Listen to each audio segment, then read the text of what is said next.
Heavy news पहलको यो विशेष श्रृङ्खलामा स्वागत छ आदरणीय दर्शकवृन्द। म सुशील पाण्डे र यतिखेर देशभर कोरोना संक्रमणको जोखिम बढ्दै गइरहेको छ। महामारी डरलाग्दो ढङ्गबाट बढिरहेको छ। तर यो महामारी भन्दा पनि डरलाग्दो अर्को एउटा प्रवृत्ति समाजमा बढिरहेको छ।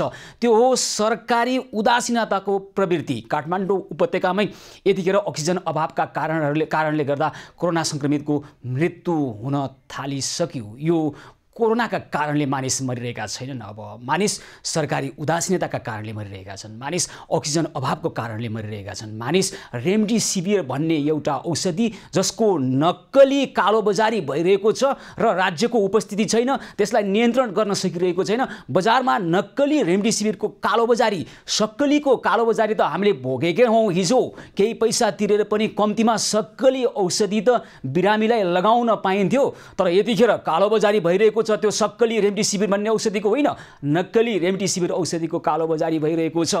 अहिले पूर्वी नेपालमा हेर्ने हो भने, काठमाडौँ उपत्यकामा पनि हेर्ने हो भने मास्क, स्यानिटाइजर र अक्सिमिटर जस्ता कुराहरू जुन अहिले कोरोना संक्रमणको विरुद्धमा लड्नको निमित्त स्वास्थ्य मापदण्डका निमित्त चाहिने आवश्यक स्वास्थ्य सामग्रीको कालोबजारी खुल्ला भइरहेको छ। यी तमाम कारणले गर्दा मानिसहरू मरिरहेका छन्। मानिस कोरोनाले भन्दा पनि सरकारले कोरोनाप्रति देखाउनु पर्ने संवेदनशीलताहीनताको कारणले, जनताप्रतिको जवाफदेहिता उत्तरदायित्वको हीनताका कारणले मानिस मरिरहेका छन्। यो अपराध भइरहेको छ। हामी यसकै पर्दाफास गरिरहेका छौँ। यतिखेर हामी औषधि व्यवसायीहरू नै रेमडेसिभिर जस्तो औषधि नक्कली नेपालमा ल्याउने र त्यसको पनि कालोबजारी गर्ने कुरामा संलग्न भएका कुराहरू हामी त्यो कुरालाई पर्दाफास गर्ने प्रयास गरिरहेका छौँ। र हामी यतिखेर नेपाल औषधि व्यवसायी सङ्घ प्रदेश 1 का अध्यक्ष कुमार खतिवडासँग कुराकानी गर्ने प्रयास गरिरहेका छौँ। अघि हामीसँग उहाँले आफ्नो भनाइ राख्छु भन्नुभएको थियो,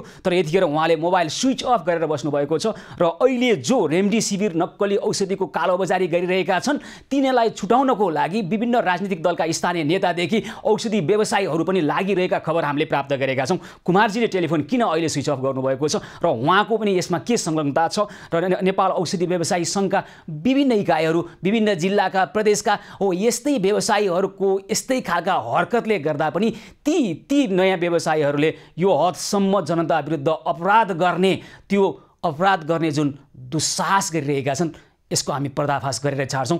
कुमारजी, तपाईँ टेलिफोन खोल्नु होला, हामी तपाईँसँग कुराकानी गर्छौँ। र यतिखेर भने पूर्वी नेपालतर्फ जाँदैछौँ। मोरङको विराटनगरमा यतिखेर जनस्वास्थ्यको मापदण्डको निमित्त चाहिने अत्यावश्यक सामग्रीहरू, मास्क, स्यानिटाइजर र अक्सिमिटर जस्ता अत्यावश्यक सामग्रीहरू कालोबजारी भइरहेको छ। अचाक्ली मूल्य वृद्धि गरिएको छ। आखिर किन? लुट्न पाइयो भन्दैमा लासमाथि पनि लुट्न तम्सने खालका व्यवसायीहरू कसरी बनेछन् हाम्रो समाजमा। हरेक व्यक्ति यतिखेर कमाउ धन्दामा लागिरहेको छ। सरकारी संयन्त्र होस् अथवा निजी क्षेत्र, हरेक ठाउँमा सबमाथि, लासमाथि, कोरोना महामारीमाथि पनि लुटतन्त्रै मचिरहेको यो तितो यथार्थ हामी सामना गरिरहेका छौँ। एकातर्फ घरभित्र कोरोनाको कारणले गर्दा घर बाहिर महामारी छ, घरभित्र भोकमरी बढ्दैछ, जनता दुवै कुराको सामना गर्दैछन्। त्योभन्दा बाहेक पनि अहिले कमिसनखोर लुटतन्त्र र यो खालको प्रवृत्ति विरुद्धमा पनि जनता एकैपटक लड्न परिरहेको छ। यतिखेर हामी मोरङमा रहनुभएका हाम्रा संवाददाता, मोरङमा विराटनगरमा रहनुभएका संवाददाता प्रतीक श्रेष्ठसँग कुराकानी गर्छौँ। प्रतीक, के छ अहिले मोरङमा जनस्वास्थ्यको मापदण्ड अपनाउनको लागि अत्यावश्यक सामग्रीहरू, मास्क, स्यानिटाइजर, अक्सिमिटर जस्ता उपकरणहरूको कालोबजारी भइरहेको अनि अचाक्ली मूल्य वृद्धि भइरहेको कुरो आइरहेको छ, त्यसको वास्तविकता के हो? खासमा यो सरकारले जुन दोस्रो चरणको लकडाउन, दोस्रो सेसनमा आएको कोभिडको प्रभावलाई नियन्त्रण गर्नको लागि गरिएको लकडाउन र यही लकडाउनलाई स्थानीय व्यवसायीहरूले जसरी यो स्थानीय व्यवसायीहरूले अझ भनौँ मास्क सेनिटाइजरको व्यवसाय गरिरहेका व्यवसायीहरूले पछिल्लो समयमा जुन 5 रुपियाँ 90 पैसासम्म एउटा मास्कको दाम अहिले बढाएको छ। जुन लकडाउन भन्दा अगाडि एउटा मास्कको प्राइस 2 रुपियाँ, 1.5 रुपियाँदेखि 2 रुपियाँ थियो भने आजको मार्केटमा चाहिँ आजको दिनको मार्केट हेर्ने हो भने एउटा मास्कको होलसेल मूल्य जुन कम्पनीले फ्याक्ट्रीबाट उत्पादन गरेर जब मार्केटमा पठाउँदै गर्दा आम पब्लिकमा पुग्नुभन्दा अगाडि एउटा दुकानमा पुग्दाखेरि एउटा मास्कको दाम 5 रुपैयाँ 90 पैसा पर्न गइरहेको छ। यो कारणले हेर्ने हो भने एउटा मास्कमा जस्तो एउटा प्याकेट लिँदाखेरि जुन 150 देखि 250 सम्मको राम्रो मास्क लिँदाखेरि 250 सम्म पर्छ भने त्यो मास्क अहिले 500 550 600 को चाहिँ होलसेलमा पाइरहेको छ र 600 पर्ने मास्कको जुन होलसेल छ त्यो आम पब्लिकसम्म जाँदाखेरि प्याकेट किन्दाखेरि 1000 रुपियाँसम्म जाने देखिएको छ र यो भनेको एउटा मास्कको प्राइस भनेको 12 रुपियाँ 10 रुपियाँ 9 रुपियाँसम्म होलसेल पर्न जान्छ। सिंगल मास्क किन्दाखेरि 15 रुपियाँ 20 रुपियाँसम्म पर्न गएको छ जुन चाहिँ यो मास्कको कुरा गर्दैछु। अझ भन्यो भने पछिल्लो समयमा योभन्दा पहिला चाहिँ जसरी मास्क आएको थियो क्लियर भएको मास्क भनेर जसमा चाहिँ म्याट ब्राउन जुन क्लियर हुन्छ 3वटा क्लियरका मास्क त्यो अहिले छैन। बजारमा झोला बनाउने मेटेरियल प्रयोग गरेर चाहिँ यो मास्कहरू बनिरहेको देखिएको छ। यो यस्तो प्रकारको मास्कहरू बजारमा चाहिँ गुणस्तरहीन मास्कहरू चाहिँ अहिले बजारमा छ। सेनिटाइजरको कुरा गर्ने हो भने सेनिटाइजरहरू ठिक छ। एकैछिन प्रतीक, योभन्दा अगाडि 1 हप्ता अगाडि 150 रुपियाँमा पाइने मास्क होइन करिब 100वटा मास्कलाई अहिले 1000 भन्दा बढी परिरहेको छ। अहिले तपाईँले भन्नुभयो गुणस्तरलाई अहिले खस्काइएको छ, झोला बनाउने सामग्री त्यो खालको सामग्री त्यहाँ प्रयोग गरिएको छ होइन। अब स्वास्थ्य मापदण्डलाई कडाइपूर्वक लागू गर्नको लागि एकातर्फ निषेधाज्ञा लगाइएको छ, जनतालाई भौतिक दूरी कायम गर्न भनिएको छ, मास्क लगाउन भनिएको छ। यस्ता मास्क लगाए पनि कोरोनाको सङ्क्रमणको जोखिम त उच्च छ होइन। अनि के हेरेर बसिरहेको छ स्थानीय प्रशासन? उनीहरूको काम के रहेछ तपाईँले बुझ्ने प्रयास गर्नुभयो प्रतीक? पछिल्लो समय हामीले लकडाउनलाई जसरी एकदम इजी रूपमा लिइराखेको पनि हामीले आम यहाँको पब्लिकहरूले इजी रूपमा लिएको जस्तो पनि मैले महसुस गरिरहेको छु। किन भन्दाखेरि जसरी हामीले अघिल्लो वर्ष 2020 को कुरा गरौँ, 2020 भरि नै वर्षभरि नै लकडाउन हुँदाखेरि आम पब्लिकहरू बाहिर निस्किन एकदमै डराउँथे अनि बाहिर सडकमा पनि आफूले काम गर्दा निस्किने एउटा चाहिँ निस्किएको हामीले अनुभव गरेका थियौँ। तर अहिले यो लकडाउनमा विराटनगरमा हेर्ने भने अधिकांश मानिसहरू सडकमा देखिएका छन्। अधिकांश पब्लिकहरू दोकान लगाएर बसिरहेका छन्, सब्जी टोकटोकमा लिएर बसिरहेका छन्। अनुगमन गर्ने निकायले चाहिँ प्रहरीको भ्यान एकपट्टिबाट आउँछ अर्कोपट्टिबाट भाग्दै गरेको पब्लिकहरू देखिएको छ।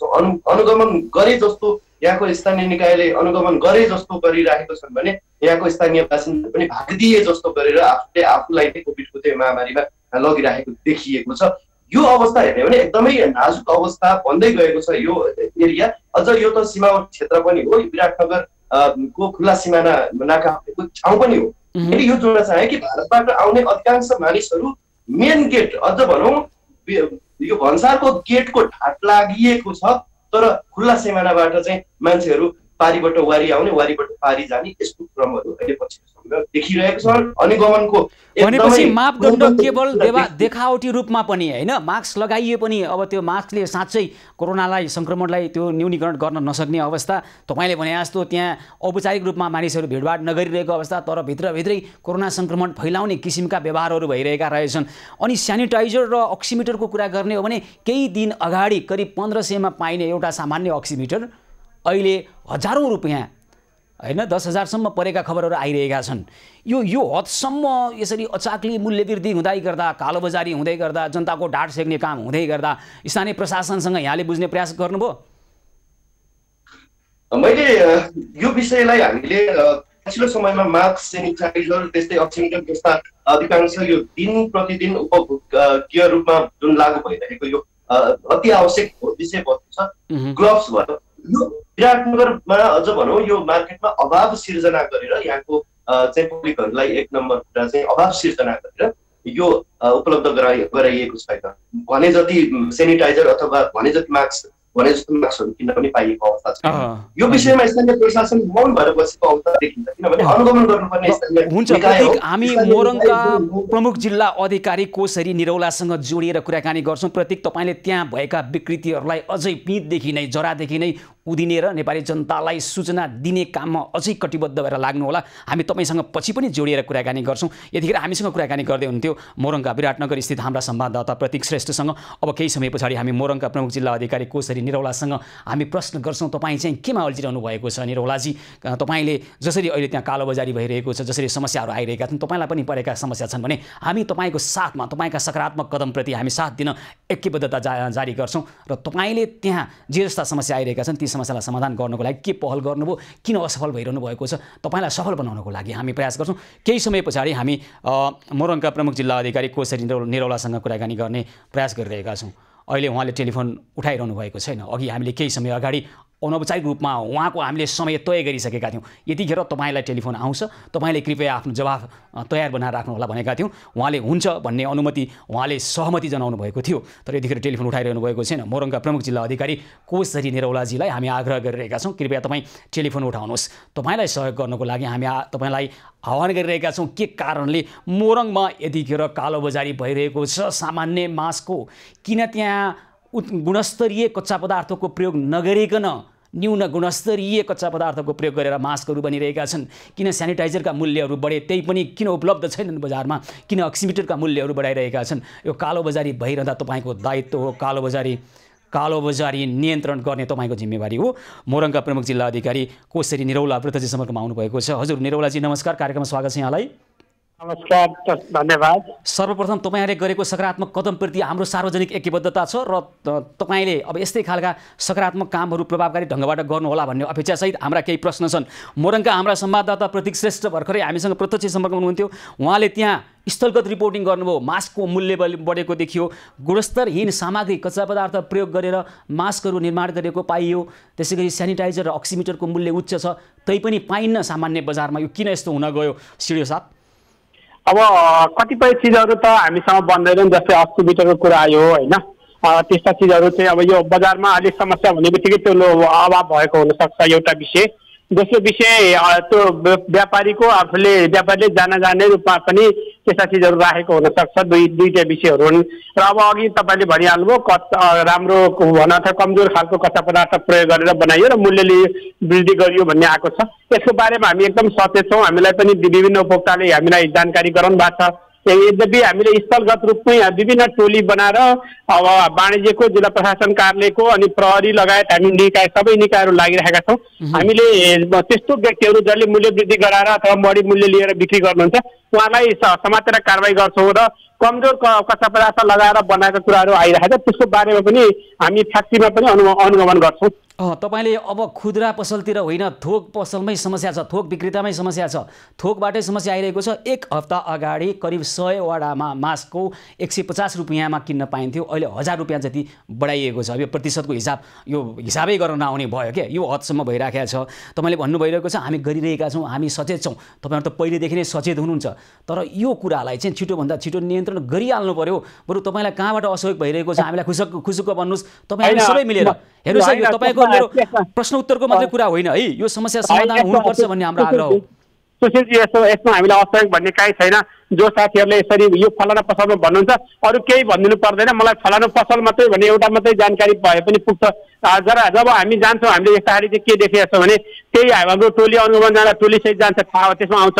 मलाई यति भन्दै हुन्छ फलानु पसलमा यसरी गरियो भन्ने भयो भने त्यसको नियन्त्रण गर्ने जिम्मा मेरो होइन। नियन्त्रण गर्ने र सूचना सङ्कलन गर्ने पनि जिम्मा तपाईँकै हो हुनु त होइन। हामी त सहयोग गर्न तयार छौँ है, त्यस्ता समस्या देखाएका छन् भने हामी भन्छौँ नै। तपाईँले गर्नुभएको छैन भन्ने विषयमै छैन, मैले एकदम गर्नुभएको छ। सबै साथीहरूले भनिरहनु भएको छ, निरन्तर रूपमा हामीलाई जानकारी पनि गराइरहनु भएको छ। यस विषयमा एकदमै धेरै ध्यान गर्नु भएको छ र निरन्तर रूपमा हामी पनि लागिरहेका छौँ। हामी त्यस्तो व्यक्तिहरूलाई अब भनौँ न समातेर कारवाहीको प्रक्रियामा जान्छौँ। सिडिओ साहब भोलि नै हुन त शनिबार हो होइन, अब शनिबार भनेर महामारीले त अब आफ्नो बिदा बस्ने कुरो हुँदैन, महामारी त फैलिरहेछ। भोलि बिहानैदेखि तपाईँ जानु पर्यो, त्यहाँ अनुगमन गरेर जानु पर्यो र त्यस्ता व्यक्तिहरूलाई 1-2जनालाई कारवाहीको दायरामा ल्याइदिनु भयो भने अरू त्यसै तर्सेर यो जनताको सबमाथि पैसा लुट्ने जुन खालको प्रवृत्ति छ त्यो निरुत्साहित हुन्थ्यो। तपाईँले भोलि त्यसो गर्न सक्नुहुन्छ?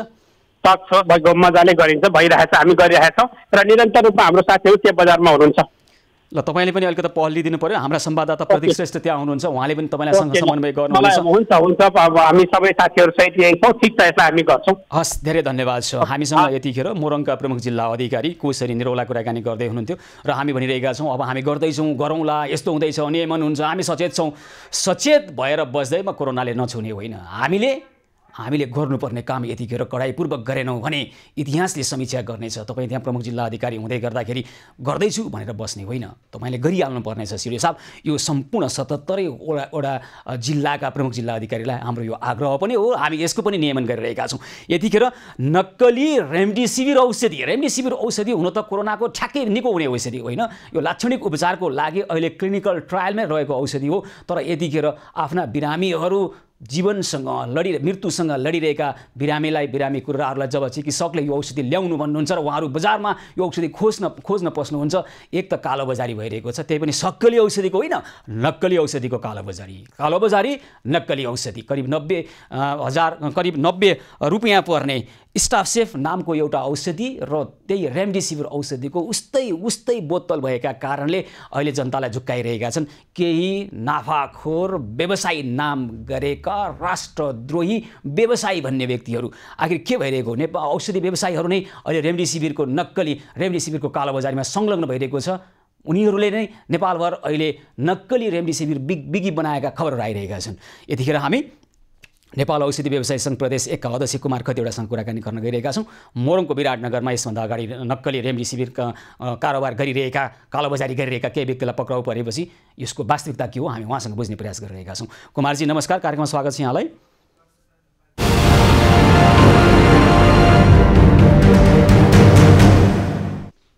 कुमारजी नमस्कार, कार्यक्रममा स्वागत छ। नमस्ते, म सुन्दैछु। अब अहिले औषधि व्यवसायीहरूले योगदान गर्नुपर्ने बेला हो राष्ट्रलाई है, तर औषधि व्यवसायीहरू आफै व्यवसायीको नाममा रेमडेसिभिर औषधिको नक्कली रेमडेसिभिर औषधिको कालोबजारी, हेर्नुहोस् त, एकातिर नक्कली अर्कोतिर कालोबजारी, यस्तो पनि दुनियाँमा काहीँ हुन्छ?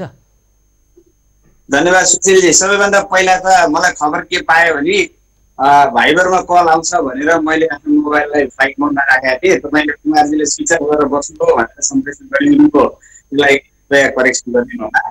र यो धेरै प्रयास गऱ्यौँ हामीले, त्यही भएर भनेको त्यो सत्य कुरा हो। तपाईँको मोबाइल स्विच अफै थियो कुमारजी, अब यतातिर नजानु। तपाईँ सम्पर्कमा आउनुभयो, यसको लागि तपाईँलाई साधुवाद। हजुर, ठिक छ। अब यो रेमडेसिभिरको विषयमा हामीले भन्नुपर्दा के छ भने यो औषधि व्यवस्था विभागले कन्ट्रोलमा राखेको छ। क्लिनिकल ट्रायलको रूपमा चाहिँ कोरोना हस्पिटललाई मात्रै यो बिक्री वितरण गर्ने अनुमति दिएको हो। यो अवस्थामा एक त अहिले नेपालमा औषधिको चाहिँ जुन हिसाब किताबले आउनु पर्ने थियो, गत वर्ष इन्डियाबाट प्रशस्त मात्रामा औषधि आउँथ्यो। औषधि व्यवस्था विभागले हामी त्यतातिर जाँदैछौँ है। कुरा चाहिँ के हो भने कुमारजी, औषधि व्यवसायीहरूको संलग्नता यतिखेर नक्कली रेमडेसिभिरको कालोबजारीमा र केही त्यहाँ स्थानीय नेता भन्नेहरूले दोषीलाई छुटाउनको लागि गरेको पहल भन्ने खबरहरू आइरहेको छ। यो के भइरहेको हो? त्यतातिरबाट कुरा सुरु गरौँ न। सुशीलजी, हामी चाहिँ यस्ता किसिमका नक्कली औषधि कारोबार गर्ने व्यवसायी जो कोही हुन् उनीहरूलाई हदैसम्मको कारबाही हुनुपर्छ भन्ने पक्षमा छौँ र औषधि व्यवसायी सङ्घ सदैव यसमा लागि परेको छ। र यसमा थोरै मैले बताउनु पर्ने कुरा कस्तो छ भने रेमडेसिभिर औषधि क्लिनिकल ट्रायलमा छ। यो औषधि अस्पतालको फार्मेसीमा मात्रै पाइन्छ भन्ने कुरो जान्दै पनि र औषधिको चाहिँ सप्लाई कम छ। औषधि विभागले यसलाई नियन्त्रण गर्दै पनि अस्पतालका डाक्टरहरूले बिरामीलाई चाहिँ यो औषधि जहाँबाट पनि खोजेर ल्याउनुहोस् भनेर उहाँहरूलाई किन्न बाध्य बनाउनु भएको छ। आज यसैको परिणाम हो। त्यस्ता औषधि किन्नका लागि चाहिँ पेसेन्ट पार्टीहरू बाहिरको औषधि पसलमा जानुहुन्छ, उहाँहरूले यो औषधि पाउनुहुन्न। अनि के भन्नुहुन्छ, जसरी पनि यो औषधि उपलब्ध गराइदिनुपर्छ।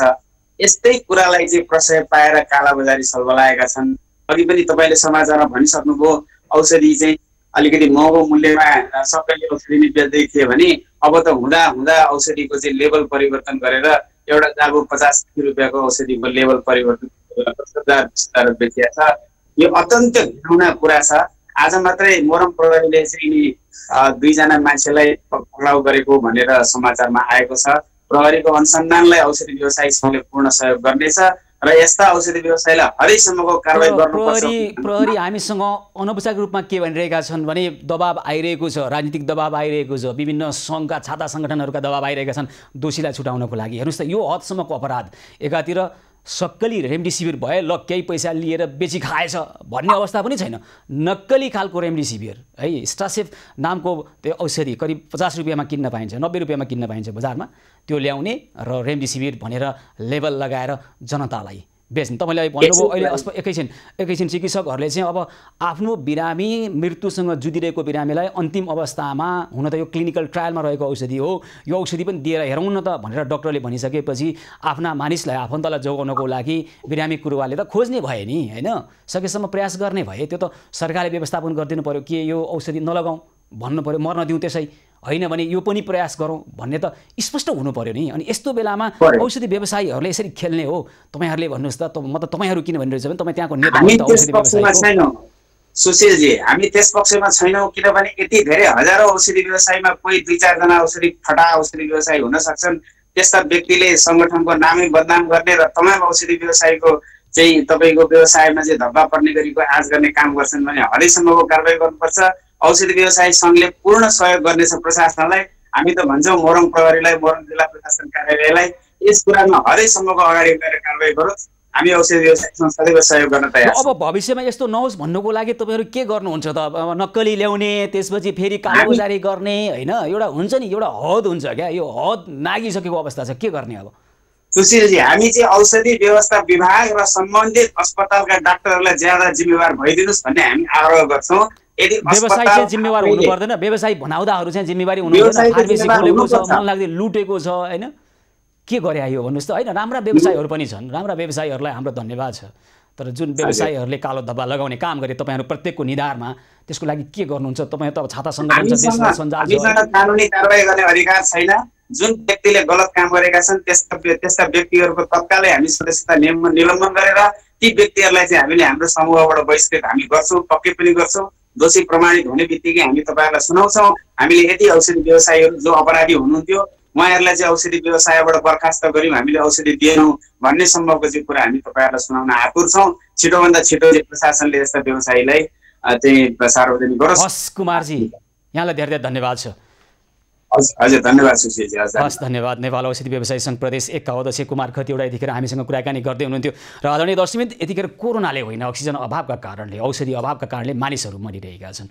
काठमाडौँ उपत्यकामा मात्रै आज मात्रै भक्तपुरको एउटा अस्पतालमा 2 जना कोरोना सङ्क्रमित अक्सिजन अभावका कारणले मृत्युवरण गर्न बाध्य भइरहेका छन्। देशैभर अक्सिजनको अभाव भइरहेको छ र अझै भविष्यमा कस्तो हदसम्म पुग्ने हो कसैले आकलन गर्न सकिरहेको छैन। सरकारी पक्ष भन्छ धेरै चिन्ता गर्नु पर्दैन, चिन्ता धेरै लाग्दैन उसलाई, तब न यो दिन देखाउन बाध्य भइरहेको छ। नेपाली जनताले मानवता मर्दै गरेको सङ्क्रमणका कारणले उपचार पाउँदा पाउँदै, अक्सिजन पाउँदा पाउँदै, लाक्षणिक उपचार पाउँदा पाउँदै, अहिलेका सम्भावित औषधि पाउँदा पाउँदै कसैले मृत्युवरण गर्ने हो भने चित्त बुझाउने ठाउँ हुन्थ्यो। किनभने हामीले सबै उपायहरूको अवलम्बन गरेकै थियौँ। मानिस जन्मेपछि एक दिन न एक दिन त मृत्युवरण गर्छ नै भन्ने चित्त बुझाउने ठाउँ हुन्थ्यो। सम्बन्धित परिवारका व्यक्तिहरूलाई पनि जब मानिस अक्सिजनकै अभावले छटपटेर मर्छ, जब मानिस रेमडेसिभिर भनेर किनेको औषधि नक्कली पर्छ, त्यही पनि कालोबजारीमा, र आफ्नो आफन्त गुमाउँछ, त्यस्तो बेलामा सम्बन्धित निकायलाई कुन दृष्टिकोणले हेर्ने, राज्य छ यो मुलुकमा, सरकार छ यो मुलुकमा भनेर कसरी सोच्ने, यो खालको मानवता मर्दै गरेको परिस्थिति हामी देख्दैछौँ। तर यो स्थिति रहन दिने छैनौँ। तपाईँ हामी सबैको सहकार्यले गर्दा यस्ता खालका स्थिति रहने छैन। एभिन्युज पहल निरन्तर जारी रहनेछ, हामीसँगै रहनुहोला।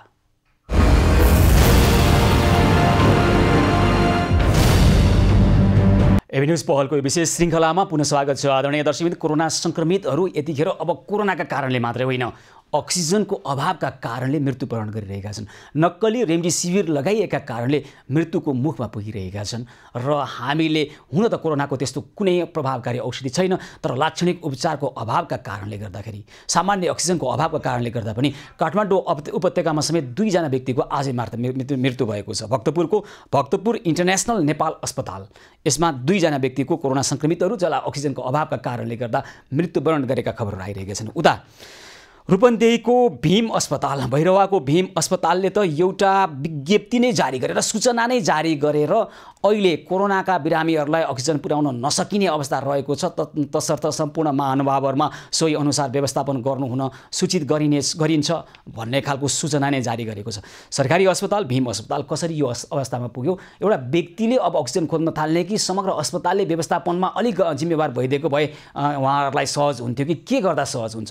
भीम अस्पतालको यो समस्याको बारेमा हामी भीम अस्पतालका सूचना अधिकारी डाक्टर नारायण पोखरेल हाम्रो प्रत्यक्ष सम्पर्कमा हुनुहुन्छ।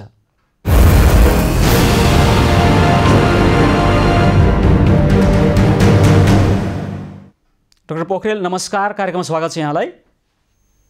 नमस्कार। यहाँहरूलाई आफ्नो व्यावसायिक जीवनमा कहिले यस्तो सूचना पनि निकाल्नु पर्ला भनेर सोच्नु भएको थियो?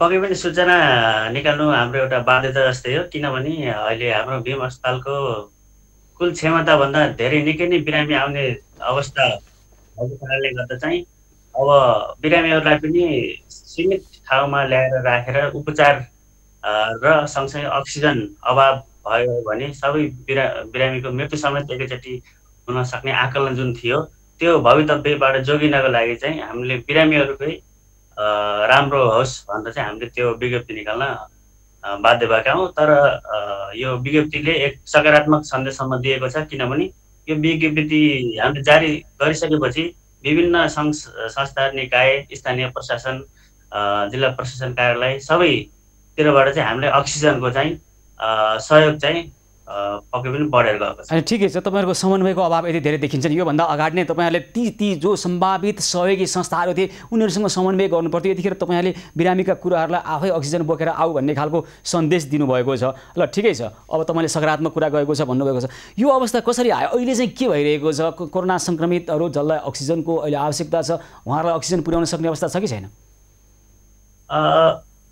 समग्रमा कुरा गर्दा चाहिँ आज भीम अस्पतालमा चाहिँ करिब 70 जना कोभिड बिरामीहरू उपचाररत हुनुहुन्छ, जसमध्ये जम्मा हाम्रो भीम अस्पतालको सुरुमा डेडिकेटेड बेड भनेको 27 मात्रै थियो।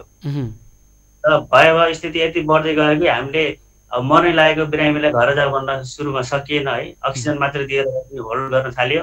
अनि त्यही होल्डिङ क्रममा बिस्तारै बिस्तारै हाम्रो इमर्जेन्सीमै सबै बेडहरू अकुपाई हुन थाल्यो। अनि 70-71सम्म हाम्रो बिरामी सङ्ख्या पुग्यो। त्यो 70 जना कोभिड बिरामीहरूलाई हाई फ्लो अक्सिजन दिन चाहिँ केही नभए पनि हाम्रो आजको आकलन गर्दाखेरि 400सम्म सिलिन्डर आवश्यकता पर्ने देखियो, जुन हाम्रो मौजदात भन्दा लगभग डबल नै हो। हाम्रो अहिले मौजदात 200 सिलिन्डर छ भने आवश्यकता हाराहारी 400 को देखिन गएको कारणले गर्दा अब थप बिरामीलाई भर्ना गर्ने ठाउँ पनि छैन। यतिकै हस्पिटलले इन्टेक गरेर अक्सिजन दिएर अब अरू होइन, तपाईँको अहिले भीम अस्पतालमा 68 जना कोरोना सङ्क्रमितको उपचार भइरहेको खबर हामीलाई छ होइन? उहाँहरूलाई चाहिँ अहिले अक्सिजन पुगिराखेको छ अथवा भोलि 1 जना 2 जना कोही थप्पे भने चाहिँ आफै अक्सिजनको व्यवस्थापन गर्नुपर्ने हो बिरामीको परिवारले?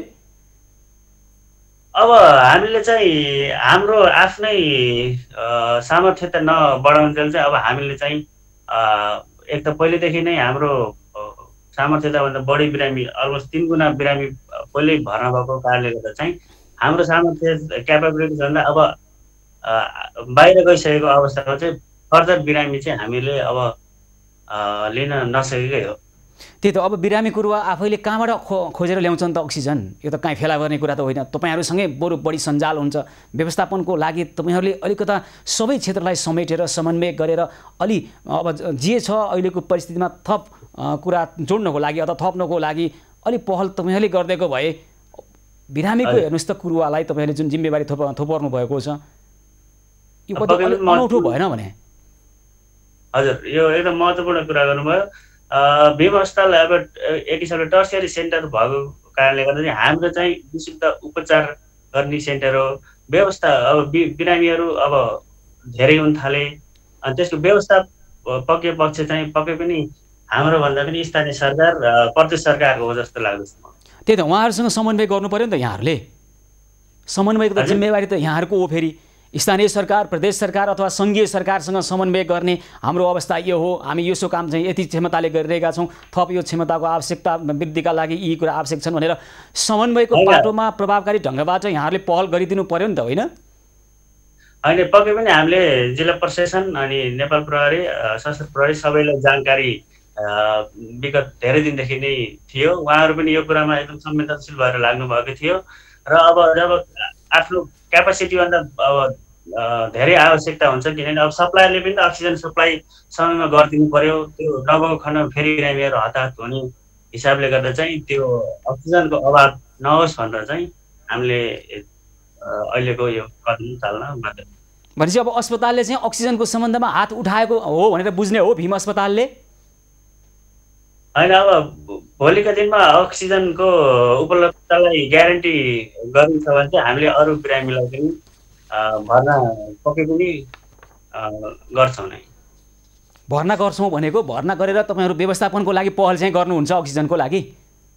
हजुर, भर्ना हामी अरू बिरामी शुद्ध लिएर इन्टेक गरेर उपचार गर्न हामी रेडी छौँ। मात्रै यति होस् कि अक्सिजनको उपलब्धताको चाहिँ हुन्छ। ल डाक्टर पोखरेल, बिरामी कुरुवाहरूले पनि व्यवस्थापनको लागि तपाईँहरूलाई सहयोग गर्नु, अक्सिजनको व्यवस्थापनको लागि सहयोग गर्नु ठिकै होला। यो सूचनाले यदि त्यति मात्रै भनेको हो भने र यही सूचनाको आधारमा अब हामीले त सूचना निकाल्दैौँ, बिरामीका सङ्क्रमितका आफन्तहरूले आफै अक्सिजनको जोग गर्नुपर्छ भन्ने अर्थ लगाएर त्यहाँ अर्को खालको अवस्था चाहिँ सिर्जना नहोस्। होइन, अहिलेसम्म भर्ना भएको बिरामीलाई चाहिँ हामीले तपाईँले अक्सिजन खोज्नुहोस्, अब यहाँबाट जानुहोस् भन्न पक्कै पनि खोजेका होइनौँ। निकाल्नुको एउटा मात्र के थियो कि अब सबैको यसमा ध्यान पनि जाओस् र हाम्रो अब यो क्यापासिटीबाट बाहिर जाँदैछ है भन्नु पनि हजुर बिरामीहरूलाई सूचना होस् र बिरामीहरूले पनि अरू विकल्प, भीमलाई मात्रै एउटा निर्विकल्प अस्पतालको रूपमा नलिउन्, किनभने अब अरू। हुन्छ डाक्टर पोखरेल, यहाँ हामी सबै मिलेर सम्पूर्ण उपायहरूको अवलम्बन गरेर समस्या समाधान केन्द्रित गर्ने भने हाम्रो बुटवलमा भन्दा पनि बढी बिरामी भइसके। ल हुन्छ, हस्, तपाईँ हामी सबै मिलेर अहिले आएका सबै समस्यालाई समाधान गर्नको लागि केन्द्रित हुनुपर्छ, जिम्मेवारीबाट पन्छने होइन, थप दायित्व बोध गरेर अगाडि बढ्नुपर्छ। यहाँलाई धेरै धेरै धन्यवाद। ल धन्यवाद। हस्, हामीसँग यतिखेर हुनुहुन्थ्यो रूपन्देही भैरवाका भीम अस्पतालका सूचना अधिकारी डाक्टर नारायण पोखरेल हामीसँग कुराकानी गर्दै हुनुहुन्थ्यो। भीम अस्पतालले अक्सिजनको अभाव भइरहेको र बिरामी कुरुवा आफैले व्यवस्थापन गर्ने आशयको जुन सूचना निकालेको छ, तपाईँ हामी सबै मिलेर बिरामी कुरुवाले पनि यदि अक्सिजनको व्यवस्थापन गर्न सक्नुहुन्छ भने उहाँले पनि योगदान गर्नुपर्ने हुन्छ। हामीले जुनसुकै उपायहरूको अवलम्बन गरेर कोरोना सङ्क्रमणको विरुद्धमा लड्नुपर्छ।